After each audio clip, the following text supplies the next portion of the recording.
What happens in Georgia gets revealed one by one as the facts are unsealed. From the pit comes what they don't want you to see, when the daily nugget of truth is dropped with your host, BKP.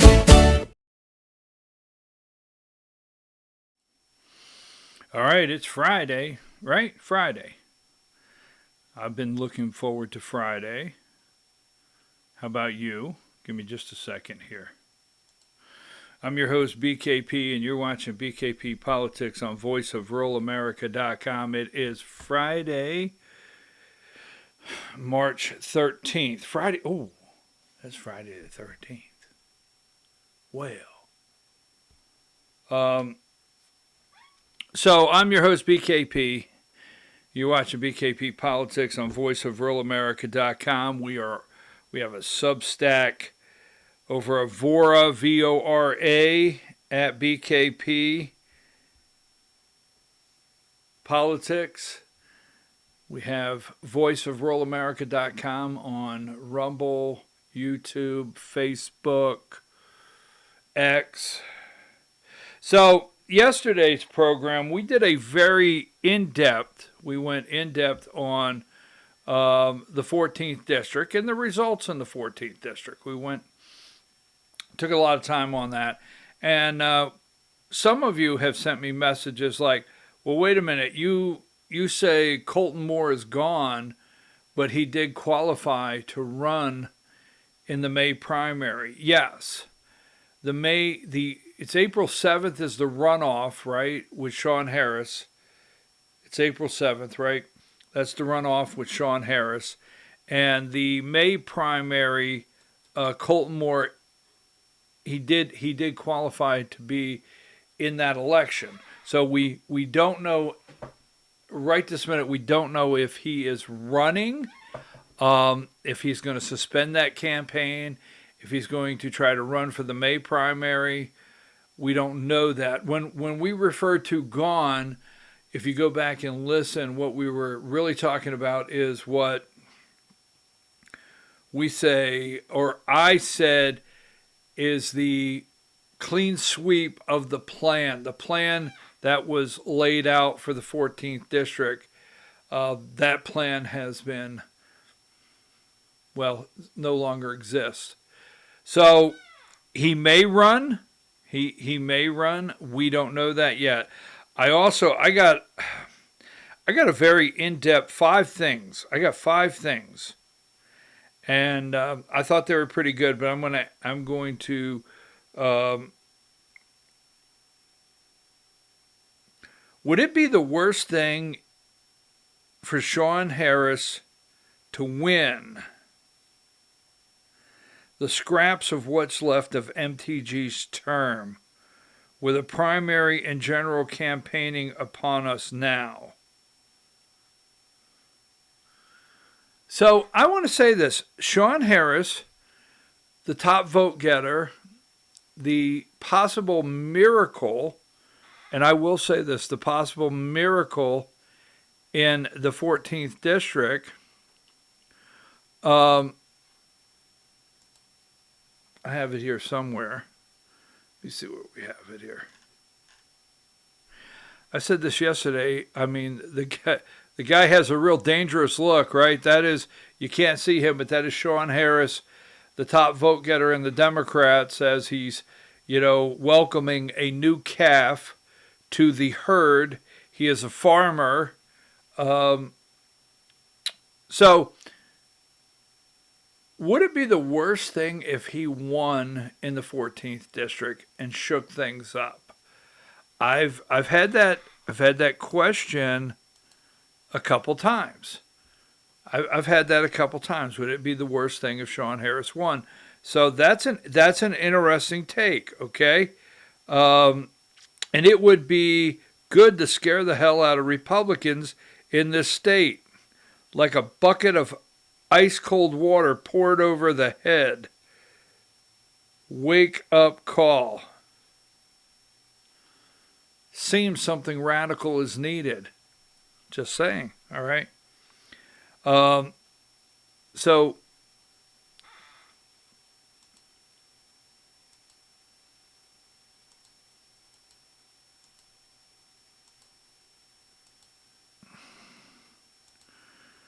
One moment, please. That's not what I wanted. The other night, let me remind you also, we didn't go over this, but the other night where Nicky Lama, Nicky Lama was a former Dalton, Whitfield County, Dalton City Council member, Ward 2, Republican. We didn't talk about this yesterday.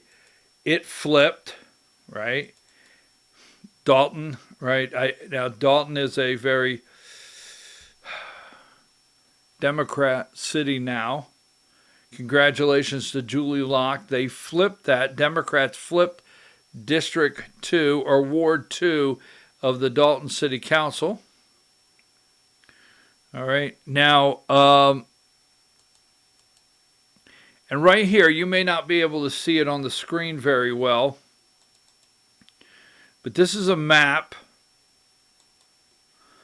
of the district. Sean Harris gained ground in most precincts since 2024.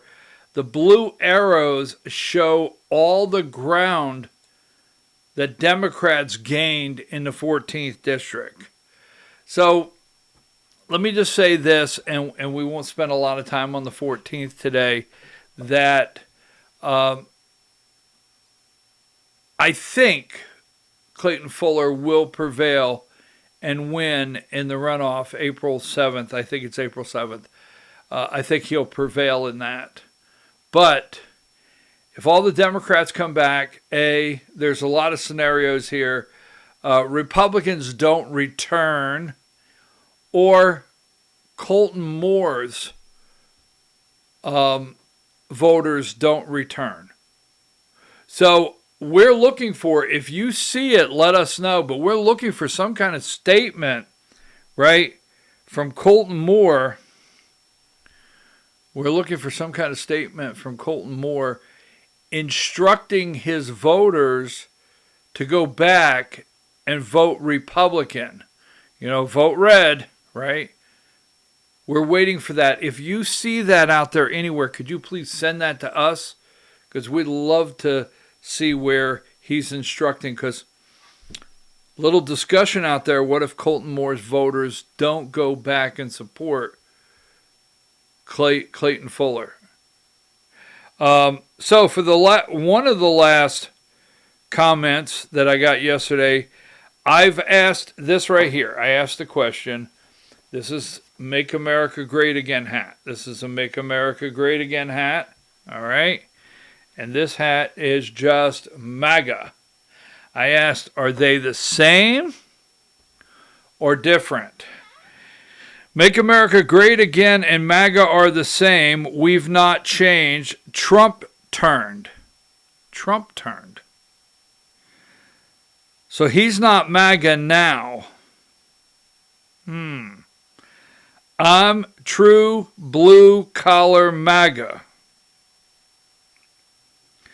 So when I asked the question, MAGA versus, Make America Great Again, what is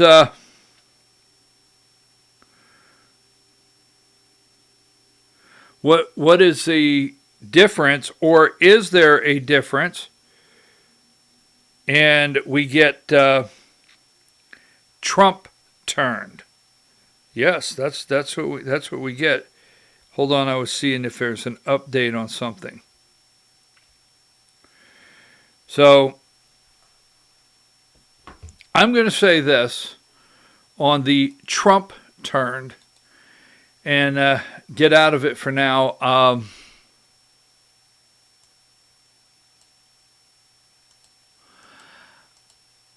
I do wonder sometimes, like, I hear President Trump and I think to myself, what the hell is wrong with you? Did you seriously say that? Now, there's 4 more dead, right? 4 more dead.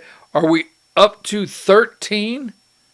13 dead over there in this war that they're trying to figure out? Is it a war, excursion, incursion? whatever it is. I'll tell you what, it's not spring break for our men and women. But Trump put this out yesterday. The United States is the largest oil producer in the world by far, so when oil prices go up, we make a lot of money.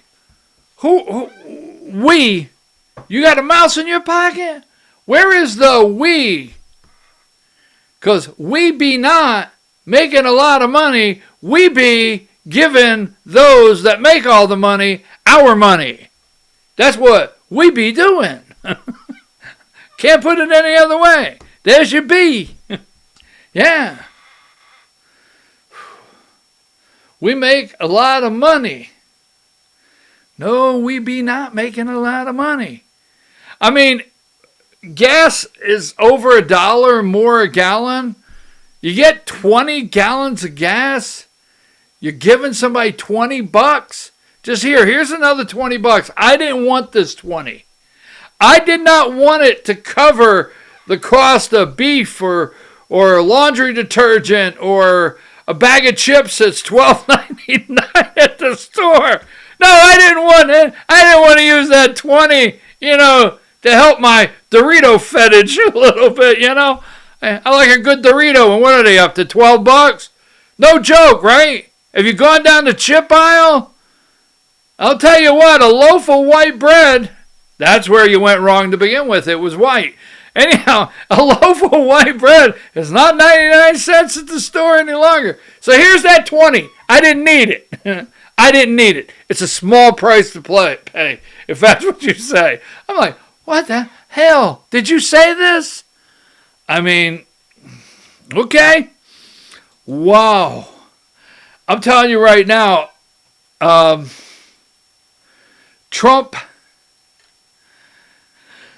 President Trump, we'll just stay right there, right? President Trump, we'll stay right there. So here's what we're going to get into this afternoon. We're not going to take a lot of time. I had an encounter with the Weasel. I had the encounter with Bunny Ears, right? I had an encounter with the Boy Wonder. So, a lot of you out there, and we're going to get to it in just a minute, but you're getting conflicting stories. And right now, as we speak, Greg Dolezal is chairing a subcommittee trying to find out why Wade and Fonnie Willis went to a cabin and she was drinking Grey Goose and he was having a glass of wine somewhere in the middle of the woods in Tennessee. Okay. So, once again, another political stunt. Oh, if you're new to the show, I can't stand political stunts. I have no interest whatsoever in someone's political career, right? Their political career and they strive to maintain and safeguard that political career at all costs. But anyhow, I have no interest in that whatsoever, and I will not carry a politician's water. But, so I had an encounter with the Weasel. SB 568. There's a lot of conversation of what happened to that bill on crossover day. And what is the truth of what took place? Now, I know this. It's been said by multiple people, not just me, that Governor Brian Kemp is not going to sign any election integrity or election bills whatsoever. He's really not going to. So, let me get this down off the screen. So we're going to talk about that in a minute because I videoed and I asked Greg Dolezal some questions the other night, and I want you to hear for yourself what took place. There it is. There's the bunny ears. We'll explain the bunny ears in just a minute.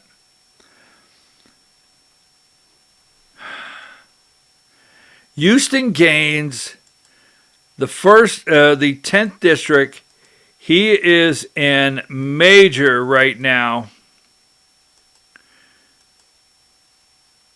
Let's see, where's that at? I had it here a minute ago. There it is. J.D. Vance and Erica Kirk are coming to Athens, UGA. Now, they're making a visit to UGA, J.D. Vance and Erica Kirk, Turning Point. And I'm of the opinion this is clearly for Houston Gaines, because Houston Gaines is in panic right now. Absolute panic. Because this guy right here, let me get to it.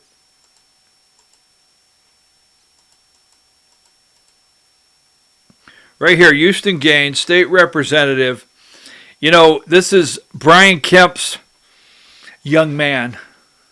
This is the son he never had.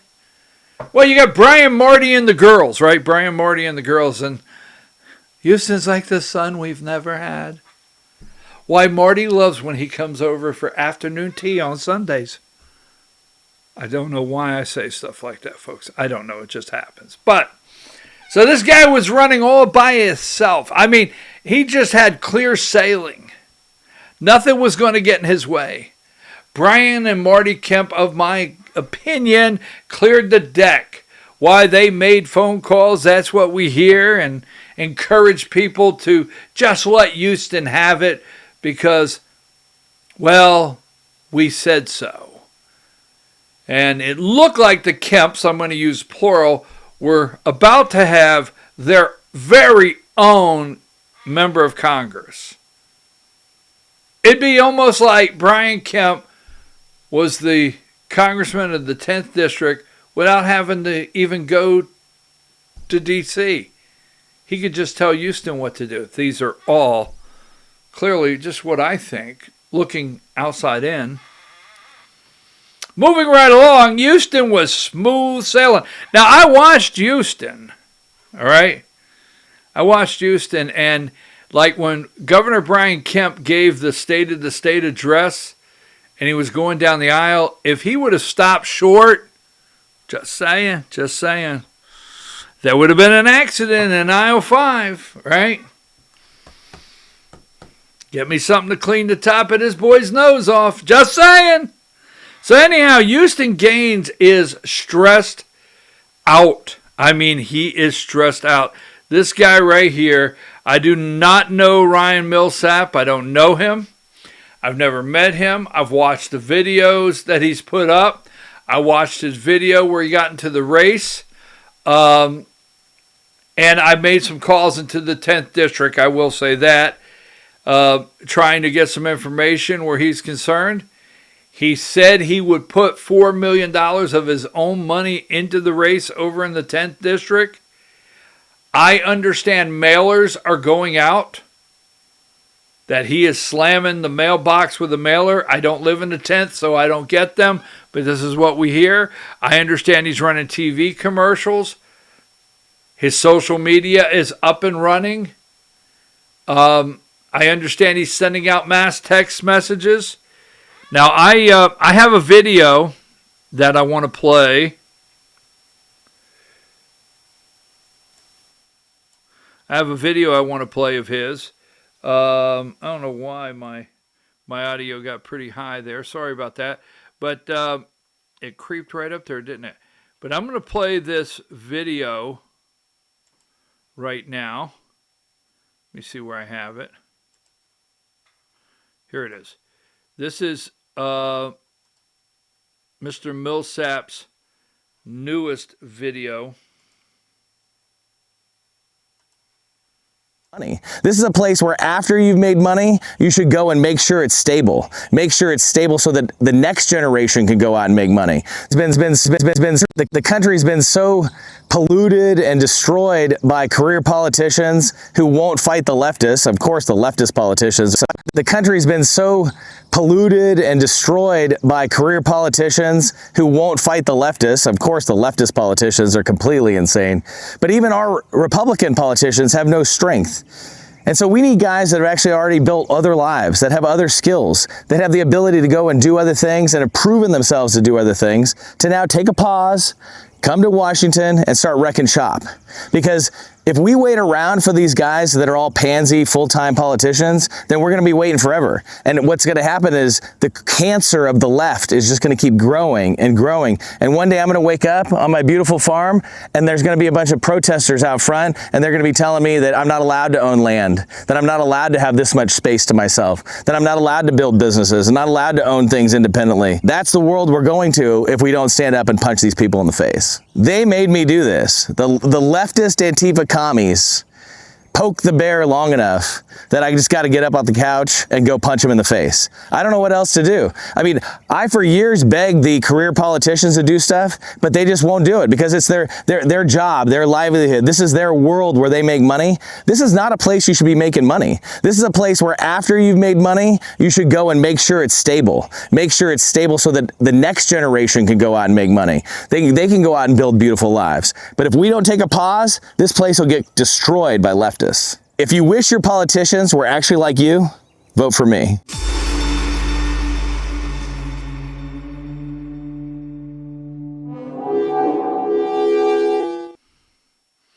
Just saying. Now I can't tell you that he called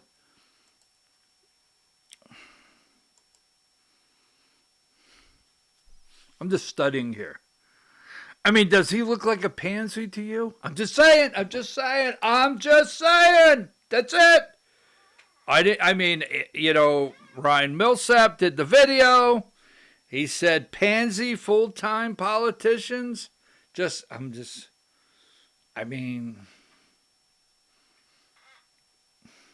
Could he be a pansy? I don't know. Anyhow, I tell you what I do like. Punch him right in the face. Punch him right in the face. Nate, all right. But I don't know his social politics, where he stands on social issues. I'm not for sure. I've watched his videos, but I will tell you, Mr. Millsap, when he comes out and he says, this is where this guy gets me, is it's their job, it's their livelihood, they're protecting their career. And every time I go, he said, I've tried to go talk to these people. I've tried to talk to these politicians. But when you go sit down, and I know that for a fact, I've done the same thing. When you go sit down with them, you're sitting there and you can pick up real quick like, oh, well, this is my job and this is my livelihood. This is how I make a living. I'm a career politician. I got to protect, my future. Exactly. So, just putting it out there. So that's one I wanted to want you to look at, the 10th district. The 10th district. So, the other night, I go up to Pickens County. Let me switch because I want to get this as Friday. The old vote read. Now, many of you are asking the question, all right? What's with the bunny ears? Right? And this is Roa Roman. She's a Muslim, Palestinian, member of the Georgia State House. When Greg Dolezal put out the Sharia law video, she walked up to him and gave him a gift with bunny ears. Right, with bunny ears. Just saying. So, it has become, a lot of people are asking. Now, I did this. This is AI generated. That would happen to be Greg on the floor of the Senate, wearing what I thought would be the bunny ears that were in that bag. I thought he would be a sport, so I did it for him. And, oh, thanks for the bunny ears. I'll wear them while I'm on the floor of the Senate, right? And then they're going to his yard signs, and they're putting bunny ears on Greg Dolezal yard signs. Now, I don't know nothing about this. So he put out the video on Sharia law. A lot of people thought it was in bad taste. Now, I myself, I don't support Sharia law. I do think we need to do something as a country to protect our Constitution and the laws that we have in our country, not Sharia law. I agree with that, but the video was in poor taste.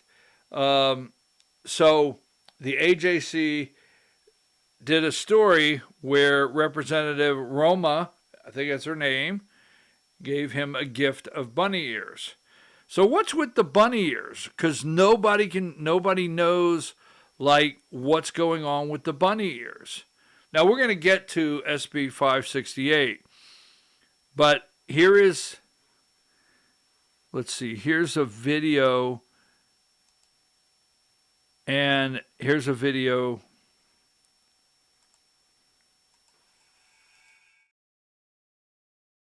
I know Greg. I know Greg really, really well. And the truth is going to come out. I know Greg. I know Greg really, really well. And the truth is going to come out.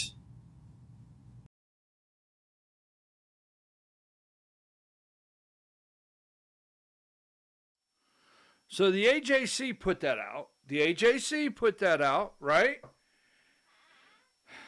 This is getting interesting. So the bunny ears. Now, I ran into Greg the other night and I asked him, I said, Greg, what's with the bunny ears? Right? And I don't know. Okay. So he claims to me he doesn't know. But now remember the committee hearing with Fani Willis. Now we don't like Fani Willis here. We don't. Okay. We think Fani Willis should have been removed from office when Colton Moore sent a letter to Brian Kemp asking Brian Kemp to remove Fani Willis from office. But remember, Fani Willis went to that hearing with Greg Dolezal. Now, if Fani is anything, she's entertaining. She is. She's got entertainment value, all right? So I'm going to play this video really quick because they're not going to let the bunny ears go on Greg Dolezal. And so the other day, Fani was down at the Capitol, and here's some comments that Fani Willis made concerning the bunny ears and Greg Dolezal.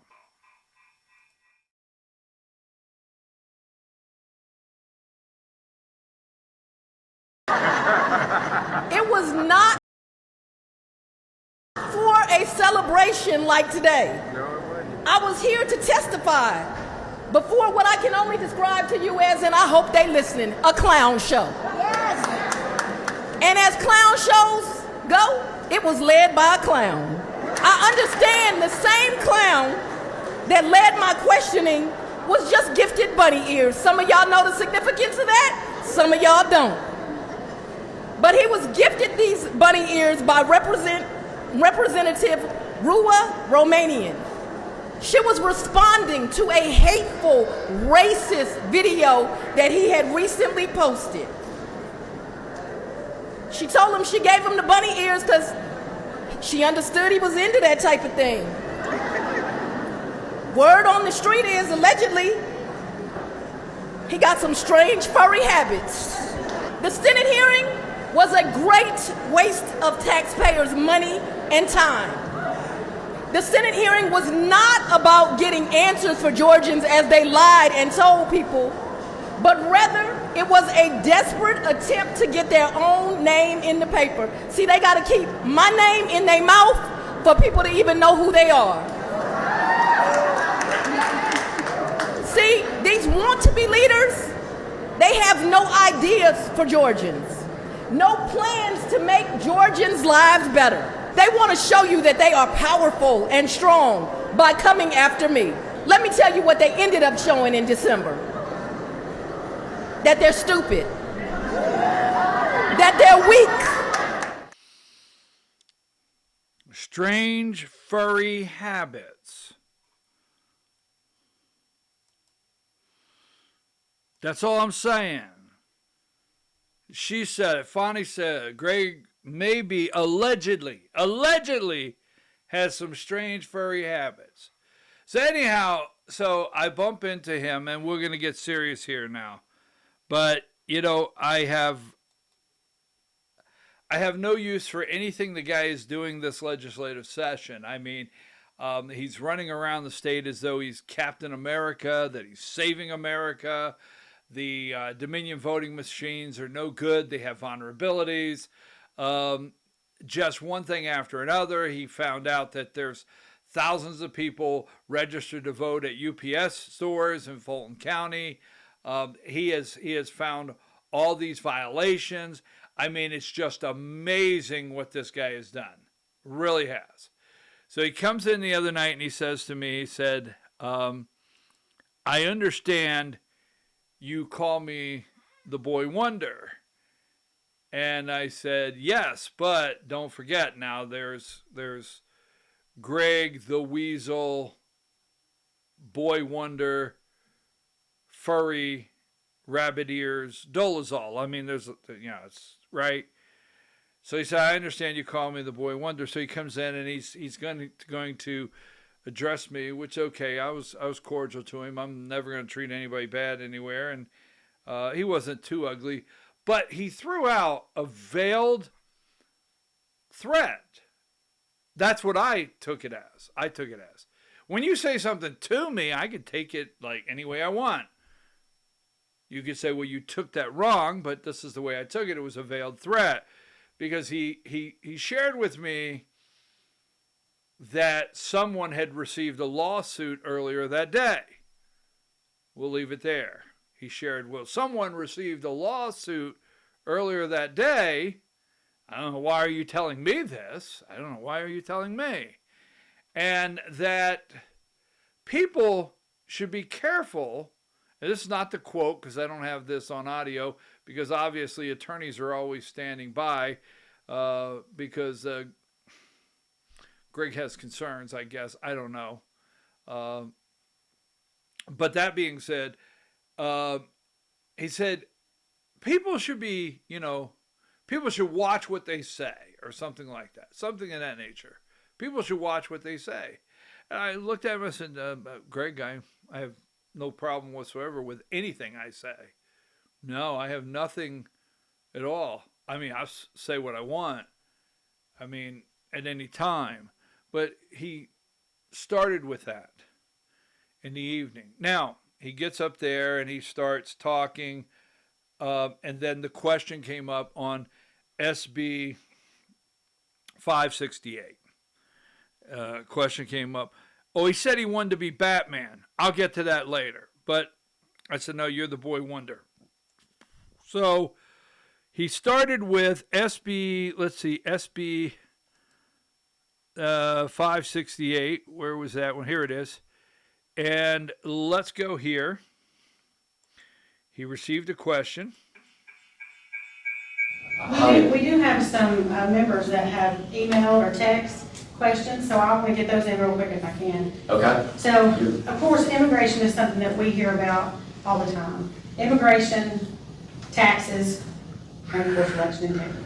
A lot of folks in this county are very in tune with what's going on down at the Capitol. So one of the questions we got is about SB 568. It says, why did Lieutenant Governor Burt Jones wait until after 4 state senators were excused for the day to put SB 568 on the floor for a vote? I'm so glad you asked this, because one of the purveyors... let me just go, so you're getting fired up. Because one of the purveyors of this craziness is in this room. And he's my friend. But without ever asking anybody a question, people just go on the internet. We whipped the bill that morning, and we had 10 hard no votes and 2 soft no votes. One of the purveyors of this craziness is in this room. And he's my friend. But without ever asking anybody a question, people just go on the internet. We whipped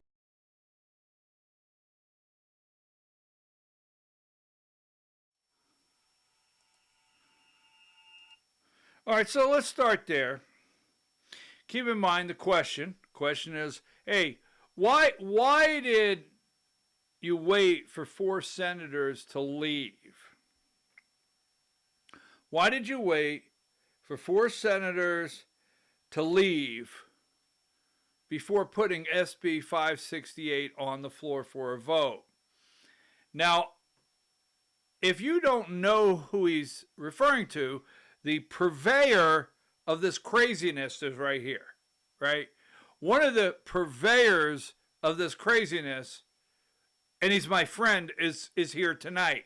I'm the purveyor of the craziness. So they're paying attention to what we're doing, all right? And so now he's going to go into full explanation of what happened that night. Now listen very close to his explanation of what took place. And the only reason we're doing this is for clarification, because I've gotten messages, I see it all over.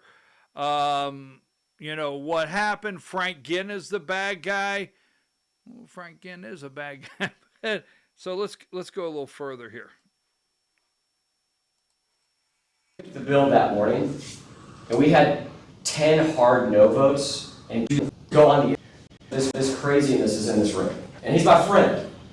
But without ever asking anybody a question, people just go on the internet.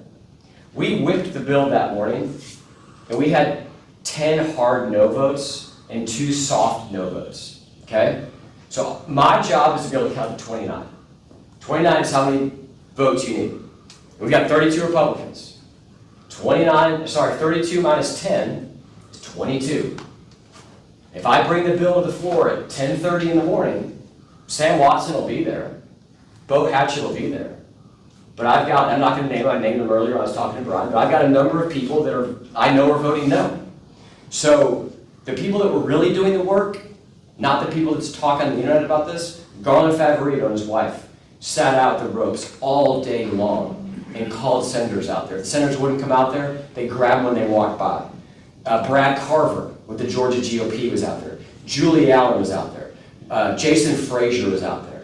And these people were lobbying the members. We're working it. We break for lunch. We're working on it over lunch, and we get a nod from one that, hey, I think that I'll go with you. We get a nod from another one, and I'll go with you. And we didn't have, I thought we were at 29, and there was 2 people that voted yes that were still whipping no, but I'm like, if we put this thing on the board, they're gonna go yes. And they did. But we didn't know that 2 people were gonna leave right before we called the vote. So we had 29 votes when we brought that bill, when we decided to bring that bill. And then we were ultimately ended up at 27. But here's what I would ask. Would y'all rather we didn't bring the bill? I think you should bring the bill, but I think there should be something, be the lieutenant governor who's in charge, they should be made to stay and vote. You can't leave, we're not done. There's no... You voted in to serve the people, and you're going, oh, well, I have to get out of here, I can't do that. I'm not gonna go on record. There's no provision for the lieutenant governor to do that. You know what the provision? Well, somebody needs to be provision, the governor then, somebody, whoever's in charge down there, should say, you cannot leave till this vote's over. You're going to vote. I appreciate the sentiment, but it's just not the way that it works, right? The governor's not standing at the door saying that nobody can go. So it's just like election integrity. I've asked 3 or 4, and this is not an attack on you, so please don't take it that way. I don't mean it that way. But I've asked 3 or 4 guys, elected officials already down there with you, and every one of them has said they believe in election integrity, we need paper ballots, we need whatever. So the last one I said, well, you know, I said, pardon me for saying so, I said, but somebody's lying, because if all of y'all believe this way, then why can't we get it passed? Yeah, I don't think all of them would tell you that they believe. Well, the majority of them do, but then nothing gets done. Well, the majority of them did, right? So 27 out of 32 voted for it. Well, what's wrong with the others? So, Greg, since you referred to me, hang on a second.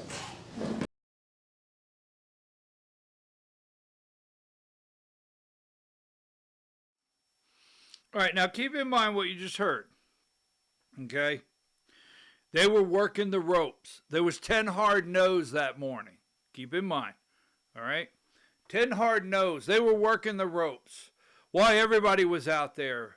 Come on, and we thought we had the votes. We didn't know. We didn't know 2 people were leaving, right? Now, I have spoke to several people that he has referenced names of tonight. I mean, at this night, I've spoke to several people. And so let me just say this. We didn't know 2 people were leaving. Now, this gentleman in the crowd says, why don't you make them stay? Well, we don't have a provision to tell them they have to stay, because this is that way citizens feel. Wait a minute. And I understand exactly what this guy's saying to Greg Dolezal. Hey, we go down there. They all tell us they want this. They all say they agree. They all say they want paper ballots. How come the lieutenant governor's not saying, no, you're not going home?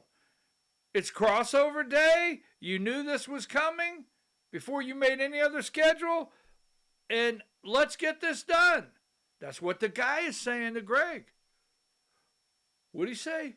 Well, we didn't know. We didn't know 2 people were going to leave. We thought we had the votes. We had it whipped. Now, let me just say this. They do a count. They do a whip count. They go through, see if they have the votes. All right? See if they have the votes.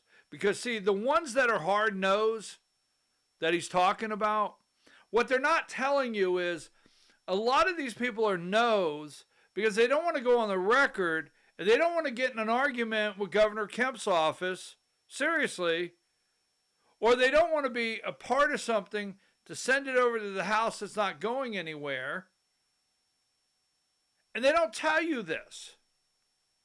I mean, you got people down there that are more concerned about their career and their political future, and you know, they don't want a problem.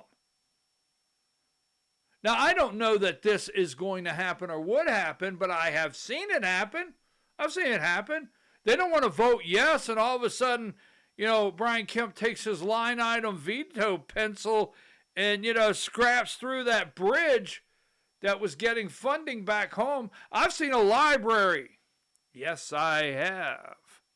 I've seen a library in the county get a line item veto and scratched out back home. Ask all of these people. They'll whisper. They won't go on the record of how many of them have had things pulled out of the budget. Oh, yes. They will tell you that, well, that guy up there, he doesn't know what he's talking about. Anytime they tell you I don't know what I'm talking about, there you go. So, anyhow, Greg is telling them, he's explaining SB 568. SB 568 was not a bad bill. I mean, it wasn't going through. It wasn't. If it goes through, it's not getting implemented in July. It's not. I spoke to a board member. I spoke to not Fulton County or not one of these metro counties. I spoke to a rural county board of election member that told me if they passed this and signed it and sent it to them, there's no way they could strip everything out and put everything in place and have it going July 1st. That's what this individual said to me. But now, listen, remember, he's telling you they didn't know. So let's go a little further here with this. I'm going to go back to what I talked about with Dr. Lee with school choice, right? School choice is the law of the land today, not because it passed the first time, but because we brought it to the floor and realized who our no votes were. It didn't even pass the second time. It failed on the floor twice. Now, if you're looking at me as the guy carrying that bill, you're probably like, Dolezal's a loser. He can't move a bill. Well, this is a bill Republicans have tried to pass for a decade, and they never brought it to the floor because they were too afraid to bring it to the floor. But you bring it to the floor and you get 25 votes. That's the first vote count that I got on that. Then you bring it to the floor and you pass it out of the Senate. Then you bring it to the House floor and you get 16 Republicans that vote against it. Well, then what do? You spend your summer working the 16. And we didn't get all 16, but we only needed to get like 9.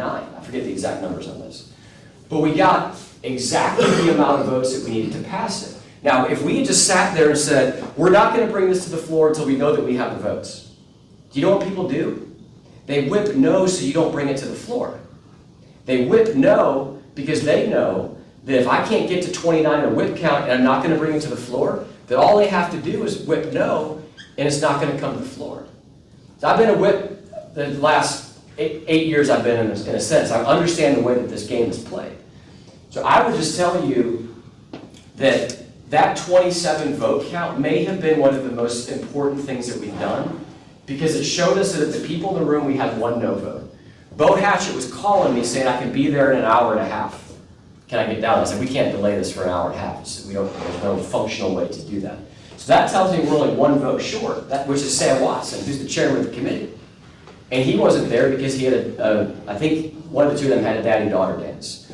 So now I know if I bring it to the floor again, and all the guys that were in the room, there were no gals in the room, all the guys that were in the room that voted yes for it, and those other two guys are there, now I know I've got 29, right? And if I would have waited and said, well, these guys are whipping no, I can't get to it, I never would have had that count. So now all I need to do is get Bo Hatchett in the room, and get Sam Watson in the room, and I have to vote. I think.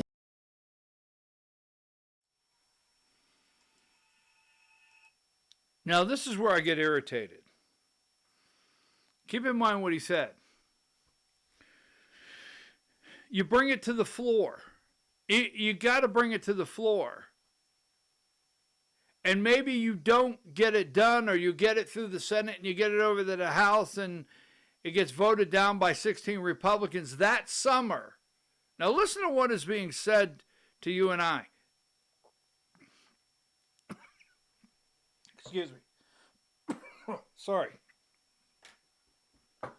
Listen to what is being said after years.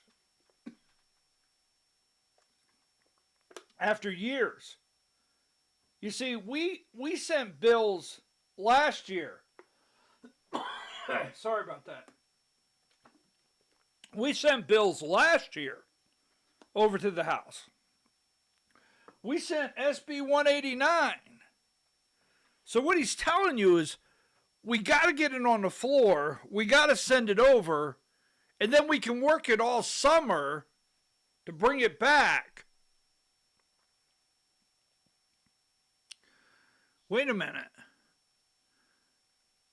2020, 2021, 2022, 2023, 2024, 2025, 2026. Now, I want to get back to the votes, because this is where it's convoluted online, and I want to get back to the votes. Let me get there. He made a commitment to his daughter, and Well, I understand that. Hey, Greg, you referred to me, so Yeah, I think I wasn't going to ask any questions, but you referred to me, so it's you only... usually ask me good questions, though. Yeah, but, okay, so let me get clarification, okay, because I heard what you said. So when Bo Hatchett, all right, when Bo Hatchett and Sam Watson left at 4 o'clock, It might have been 5 o'clock, but let's call it somewhere around there, and they were excused. When you're excused means the leadership knows you're leaving, because on the tote board, they were excused. It means they know you left. Exactly, Yeah. exactly. The leadership knows you left, okay. That being said, when they left, you didn't have the votes, yes or no? You didn't have the votes at that time? Okay. Did you just say the last two, you had the votes and you didn't know they were leaving? So that's what I thought I heard you say. Correct. All right. That's right. So Kay Kilpatrick and Hofstadter, is that his name? They left knowing you were going to put it on the floor? I don't know if they knew that we were going to put the bill on the Okay. floor, because we, But if they were yes votes, why would they leave if you had them as yes votes and you had it? so we have a process, and you may have seen this before, where we write down the bills, they're kind of the next bills. Yeah. We do 5 at a time, right? So we table all the bills, and then the lieutenant governor's chief of staff sends out a sheet, says, here's the next 5 bills we're going to do. 568 was never on a sheet. 568 was a last minute call. We thought we had the votes. Let's go. And that was not at 10:30. That was at more like 10 o'clock. And it was about whatever time it was that we called the bill. It was about 30 minutes before that we decided to call the bill, because we thought that we had the votes. Now Kay sits next to me. She participates in the it's the civil defense force. Yes, They had drill at I don't know what time the next morning, and She said had that drill. She had to get out to get to her civil defense force drill, and it's entirely possible The K had no clue we were calling 568. So I would not stand before you and say, well, they just ducked the vote because they didn't want to vote for it. What I'm telling you is we thought we had a shot at 29 votes. I'll also tell you that if we had gotten to 28 because we couldn't flip one of the other ones, I still think it's a worthy endeavor to see a true whip count.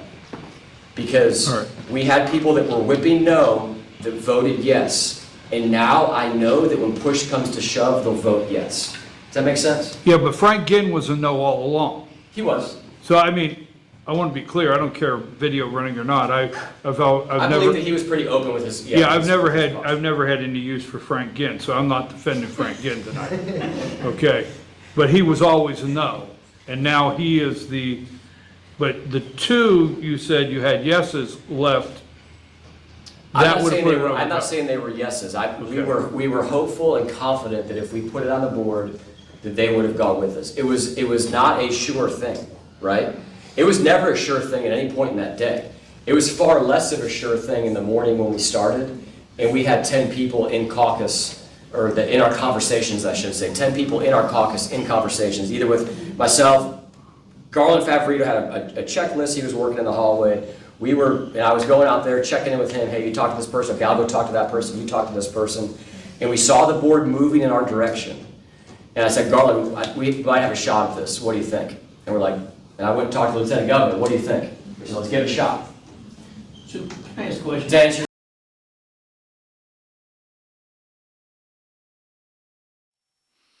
Let's give it a shot. I went and talked to the Lieutenant Governor and said, let's give it a shot. I will tell you this. You know, we started out, I'm the, I'm the guy that, he didn't say false information. How did he refer to me? Anyhow. But Frank Ginn was always a no. Let me get this straight because I'm going to give this to you. Hold on here just a minute. I want to show you something because where we're at in this conversation is, and I think what's really frustrating to me is right here.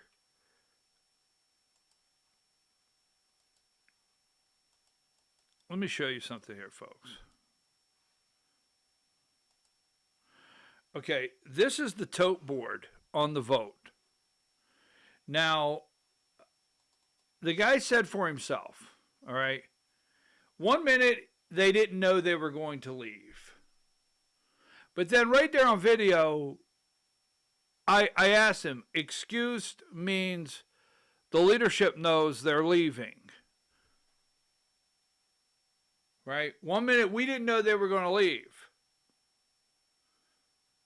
So if you look at the tote board, Frank Ginn was always a no all day long. They knew that. All right? And what they really should do is they should put out the 10 names. What they should do is put out the 10 names that they claim were a no vote. All right? Because what they put out what he's saying, and I'm not going to say it's not true, but what they do is they put out 5 at a time, 5 bills at a time that they're going to run votes on, so that you're aware of the 5 bills at a time. SB 568, if I heard him correctly, was never on a sheet. State senators, it was never on a sheet. That's what he said. It's on the video. Now, if you look, you have Hatchett excused, right? And Watson excused. They left around 4 or 5 o'clock, somewhere in that area. They were excused. Hatchett and Watson. That means the leadership, your lieutenant governor, knows they're leaving.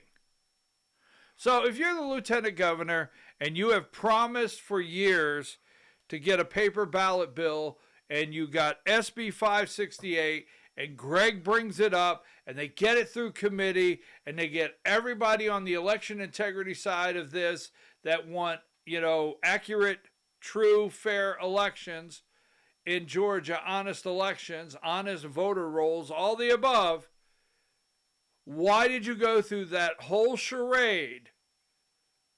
And on crossover day, you didn't know you had the votes, right? You see, there's a lot of bills that need to go through committee. There's a lot of good bills down there that need the committee's time, that need to get to the floor. There's bills down there that don't get a second read. There's bills down there that don't get passed out of committee. Good bills. So why did you give 568 priority all the way through until crossover day? And if the lieutenant governor is that set, because you got Donald Trump saying, 2020 was stolen, that's from Donald Trump, and it was rigged, and the elections are rigged, and you've got the FBI coming down and taking all the ballots from 2020 out of Fulton County. I mean, one thing after another. Then why don't you, as the Attorney General, the Lieutenant Governor, say to Hatchett and Watson and bring them in the office and say, look, you guys got to leave at 4:30. I'm going to put SB 568 on the floor. I'm going to put it on the floor at 3 o'clock today. So do me a favor. Help me go around and get enough votes to get that thing passed, because I don't want to put you on record or the others on record to vote no. Because I'll put them on record to vote no. Why not? But no, you've got Bo Hatchett and you've got Sam Watson excused. Meaning the leadership knows they're gone, period. Greg just told you that. Now, it's getting close to 10 o'clock at night. He said it himself. We had the votes. But we didn't know they were leaving. So at 10 o'clock at night, you say, we had the votes, or around that time, but we didn't know they were leaving. Well, I don't know.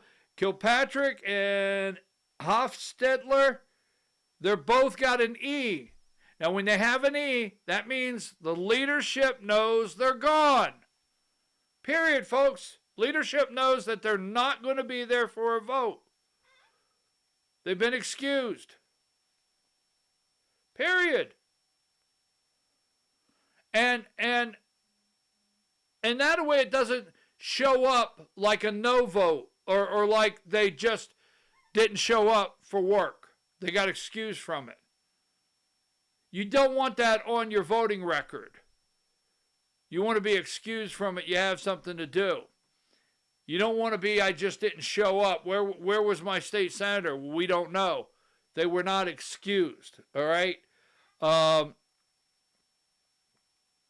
had a vote the other day where it showed something different. But right now, right? Not excused. Look at, and I don't know the reason you can't see it on the screen, Lucas. There's nothing next to the name there. Maybe leadership doesn't know they're gone. They're not excused. They just didn't show up. So anyhow, right around 10 o'clock, these people know. What do they know? They're gone. All I'm looking for in the entire thing, because everything to me that these people are doing are political stunts, and I don't like it. And no, I do not want this man to be the next lieutenant governor of Georgia, because this is just a drop in a bucket of what he would do if lieutenant governor of Georgia, and how much I feel I could trust him, period. So, there you go. What'd he say? It wasn't on the sheet. 568 wasn't on the sheet. So Kay Kilpatrick and Hofstadter, they leave. 568's not even on the sheet.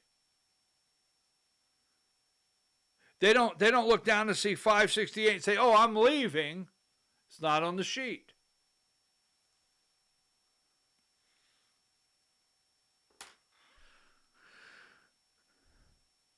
So they went ahead and put it on the floor. Now, you can believe what you want. I've had people say to me, well, you don't know the truth of what really happened. I don't know.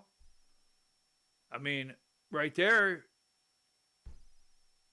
SB 568 at 10 o'clock at night. Four state senators are excused. It was never on the sheet for a vote. 1 minute, they knew they had the votes. Second minute, he said, we didn't know they were leaving. That's on the video. We didn't know they were leaving. You didn't? And next thing you know, they're gone. So let me finish up. Let me finish up what I had here with Mr. Greg Dolezal. Question? Yes. Okay. And so I think that we can make that transition. Ideally, we would have done it last year. It's what we tried to do, but we couldn't quite get there. Is that SB 214 over in the Yes. house? All right. Yes, sir. We're talking about removing QR codes, and they're supposed to be removed by July Yes, ma'am. this year. Are they gonna be removed? I don't know. Because there was no money in the budget for that. Yeah, I would tell you, I don't think that we need money in the budget for that. Okay. Because I'm a poll manager. And I can explain when we go to the primary and then we're gonna have a runoff, that the reason they're on there is because the law goes into effect July 1st, 2026. But come November, the people in this county are going to be pissed. And let me correct something I just said. We actually put $15 million in the amended budget to move to whatever system we're going to have to move to. So there was not money in the budget last year, but when we trued up our budget in the amended budget this year, there is $15 million in there. The secretary wanted $60 million to make that move. I think it's crazy. I think that if you wanted to stop, there's a lot of stopgap measures that could have been done. But this is an attempt to essentially prescribe the process for November. So, and to the gentleman's point. So when it doesn't happen, I call you rather than me. You're giving me my phone number? Yeah, call you. So you mentioned what system we would be going to. So ES&S was at the Capitol today giving.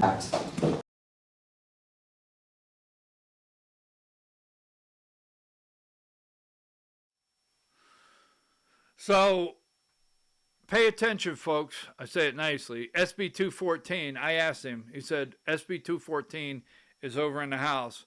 That's a bill from last year. How come we didn't try to work SB 214 from the House side? Why not? How come we didn't get all of our election integrity people over at the House? Why didn't we work SB 214 over at the House side? Why not? Why start with the new bill, SB 568? And what happened to SB 303 last year that was put into place for paper ballots? And then ES&S, is that who it is? How about the two voting machines?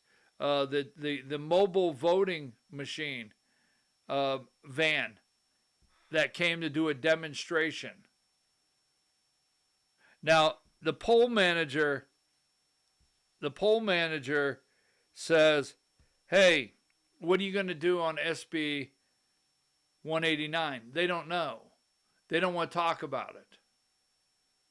The QR code. And she's telling him right there. She said, you know what? Here's what's going to happen. You know, the May primary, I won't have a problem. But because this is supposed to go into law July 1st in November, I'm going to have a serious problem. What are we going to do? Because I tell you what's going to happen. I tell you my opinion of what's going to happen in the November election on SB 189 if those QR codes are on those ballots. Is there's going to be people that actually say that's against the law. Because actually it is. And they're going to go in. There's going to be voters all over the state saying this is against the law. This can't be on my ballot. And you're going to have poll workers, and it's not their fault. These lawmakers in Atlanta, They're not good people. These are not good people. They're really not. Because you think the governor, John Burns, and the lieutenant governor, Burt Jones, will put them all together, and then the little boy wonder there, Bunny Ears Dolezal, the allegedly strange furry habits. Allegedly. That's what Fonnie Willis said. But you think they really care? Because the lady, I know the lady who was standing there. I'm a poll manager. So what's going to happen in November, if you guys don't get this straight, people are going to come in and they're going to tell me this is against the law. It can't be on their ballot. And it's true. And it's going to cause a lot of problems. And a lot of innocent poll workers around the state are going to get attacked, when I say verbally, and it's going to get ugly in some places, and people will be like, nope, you give me a ballot without a QR code, it's against the law. It's going to happen. Now, I want to wrap up. Mobile voting units, I didn't even go look at the ESNS stuff. They were bugging me to go out there today. I'm like, I'm not interested. I want paper ballots, and I'm pretty settled on that. Sure. I'm way over on time, so You're okay. Are you endorsing Burt Jones for Yes, governor? I have endorsed Burt Jones for governor. Yep, and I'll tell you why. I wasn't going to ask you that. I'm more than eager to hear it. So Rick Jackson was, and I know Chris Carr, I know Brad Raffensperger. Rick Jackson was my constituent when I first got elected, was a supporter of mine. I'm in a Friday morning Bible study with his son Shane. You won't hear me say a bad word about Rick Jackson. But I have been in the foxhole with Burt. And I cannot tell you what it was like to be an elected official in 2020. From November 6th until we went back into session, my phone was attached to my ear. And if you could imagine this, having the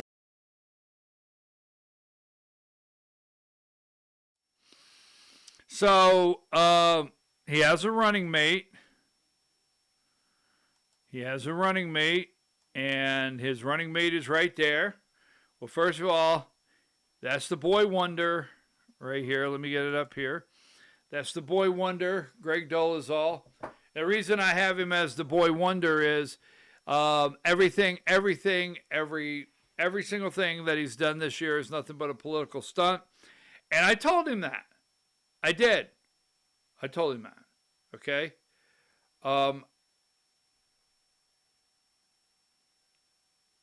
I paused because I don't want to use the word hate. Because I'm serious. I don't want to use the word hate. I don't like career politicians. I don't like political stunts. I don't like anything about it. So, I don't hate the guy. But I looked him right in the eye. I told him. I said, let me look you in the eye and tell you something. And we were talking, and I said, everything you're doing down there is a political stunt. So I'm not talking behind his back. And I don't hide behind a camera, and I don't hide behind a keyboard. But it's political stunt. And I told him that. Everything they're doing is political stunts.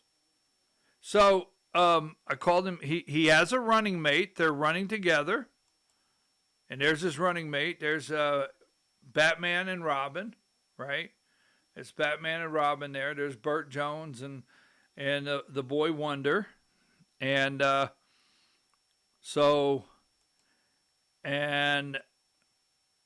allegedly, according to Fonnie Willis, he's got some strange furry habits. He may allegedly have strange furry habits. I didn't say it, just saying, allegedly. So that was what happened, and let's get up to this right here. Don't forget, here is the paper ballots bill, fails on crossover day. And then we like to remind you, there's the football, and there's Greg Dolezal's good friend Ron Pitts in Fulton County. And this is like serious. I mean, how did they? This is the what did she say? This is ESNS or ESNS. Is that who it is? This is an election voting system right here. They came to the Capitol. Oh yeah, they came to the Capitol to do a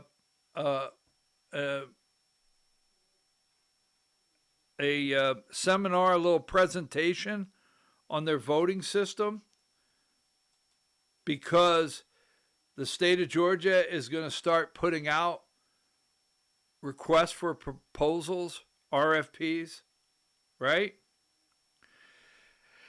I can't make that up. All right, so going into the weekend, I want to wrap up with just a minute of the governor's race.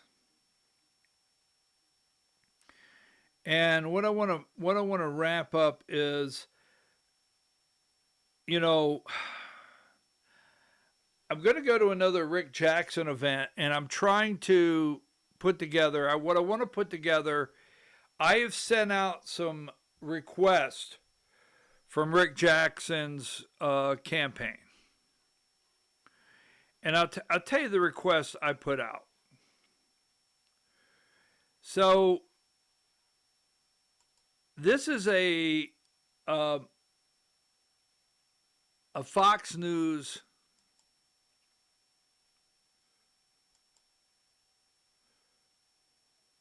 where's it at here? This is a Fox News headline. GOP billionaire trying to woo Trump support in key Georgia race bankrolled his 2024 presidential rivals. And in this Fox article, there's a claim that Rick Jackson gave Liz Cheney money even after Cheney had joined Democrats in their attempt to impeach Donald Trump. That's what the article says. So I have sent this to, I want you to know, I sent this to the Jackson campaign. And I said, you know what, I need some clarification on this. And they have not got back to me. So I'm putting together a report for Monday. Well, right here it is. Sorry about that. I'm putting a report together for Monday on this. But let me play some of the video that's out there as this campaign heats up, as it really heats up. Let me get a couple of these up here. So you know that Rick Jackson sued Burt Jones, defamation. And Burt, well, some have said thin.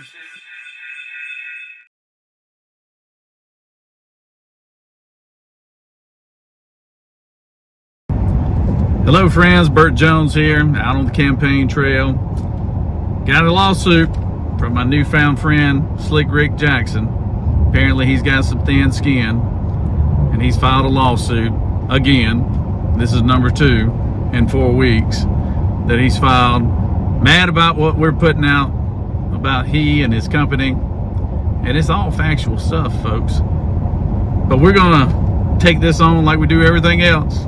We welcome it, actually, because we'd love to start talking to him about his business dealings and some of his dark money groups that he's a part of.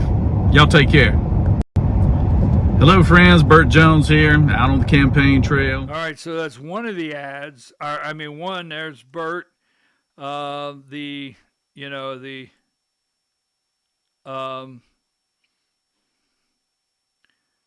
on just a second. Let me see if I can get this.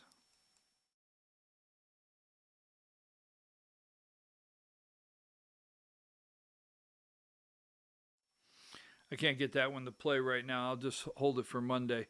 But anyhow, so this campaign between Jackson and Burt Jones, we've said it over and over, it's getting pretty ugly. And I want to do a full report on this Monday. So I also want to say this. I think people that are, whether it's dark money, because Burt Jones brought it up, whether it's dark money or not, I think everybody should, whether it's a corporation you have or whatever, you should have to tell people on social media if you are paid by a campaign or paid by a PAC that supports a campaign or something. All right. Now, I'm going to say this right now. I'm getting a lot of people ask me this, and I don't know the answer. But I'm going to say this respectfully. You got it? Not to be nasty, so don't get on your damn nasty horse. All right? I know how you get. But people want to know if Holly Kessler is employed or paid her company somehow, some way by the Burt Jones campaign. They want to know that. So, Holly, I think you should be very clear on that, and don't leave a loophole that you have an LLC and there's a, you do get payments from a super PAC, political or whatever. Be very, very clear with everybody, because you're going on and you're spending a lot of time attacking people, telling people they're unhinged, different things. You're doing it, and you are. So we're not attacking you. We're just asking you, Holly Kessler, are you paid in any way whatsoever, or your company? Just want to know. Now, before we leave, folks, this right here. You asked for religious liberty, remember? Remember when you asked for religious liberty? And now, let me see, where's it at here?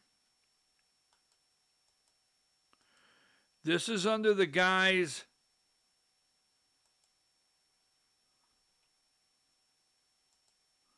right here of, this is Turning Point USA. What would SB 552 do to Georgia schools? Partisan clubs on campus, organized political activism, all ideologies welcome outside groups targeting students, turning schools into political battlegrounds. So, truth in education, I've always supported truth in education. As you can see, this bill right here is sold under the guise of, and I'll show it to you on the screen.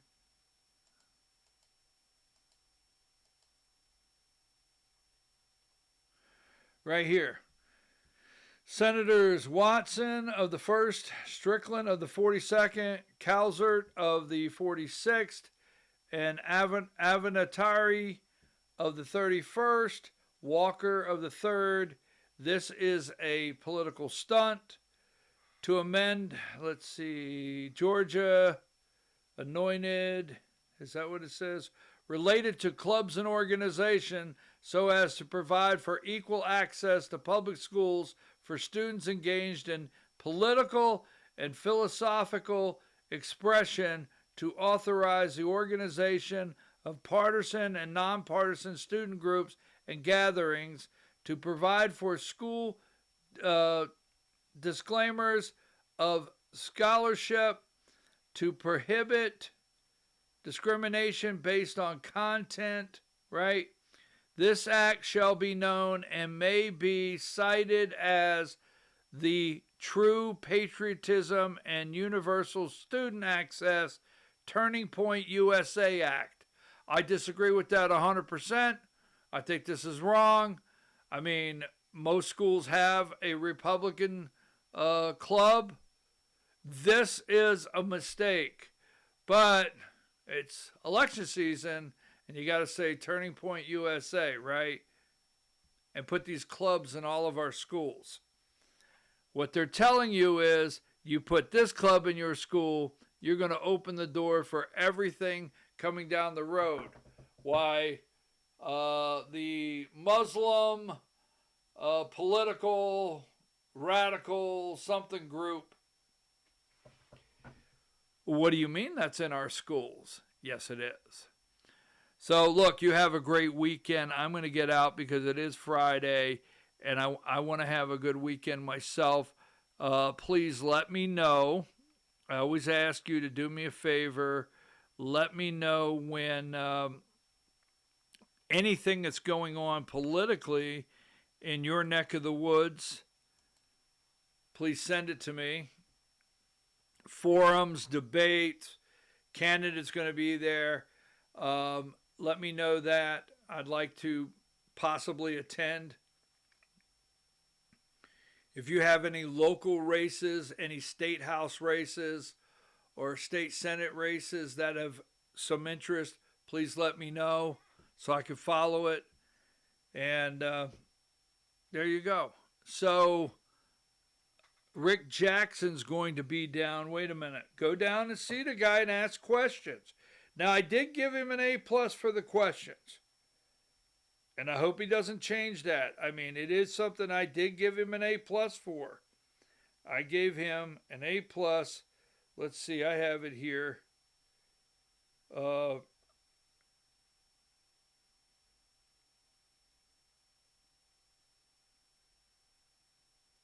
Let's see.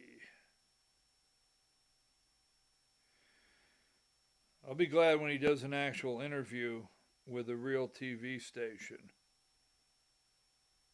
I mean, with someone, and stop going to these puff places like Martha Zoller. Let's see, hold on a minute. I want to tell you where he's going to be at tomorrow.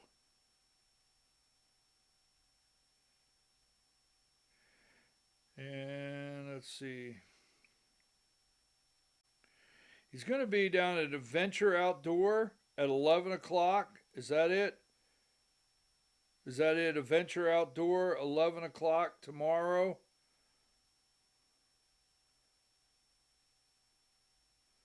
Let me just a second here.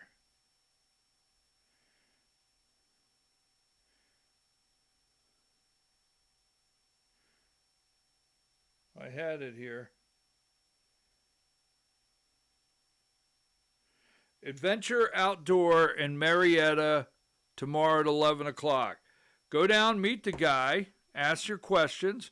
Because like I said, I give him an A for letting people ask questions.